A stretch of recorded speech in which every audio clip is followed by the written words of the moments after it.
Hello everyone. చూస్తున్నారుగా మా మిద్దె తోటలోని సన్నజాజి పూలు ఎంత అందంగా ఉన్నాయో చూడండి. ఎంత అందంగా ఉన్నాయంటే అంత చాలా బాగున్నాయండి.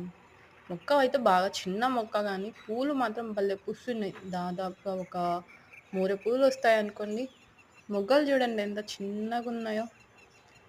సో చూస్తున్నారుగా మా మిద్దె తోటలోని సన్నజాజి పూలు. కాడ మాత్రం చాలా గట్టిగా ఉంది. పువ్వు మాత్రం భలే మొగ్గలు భలే ఉంటాయండి. This is the my full video. One more mini blog. Bye.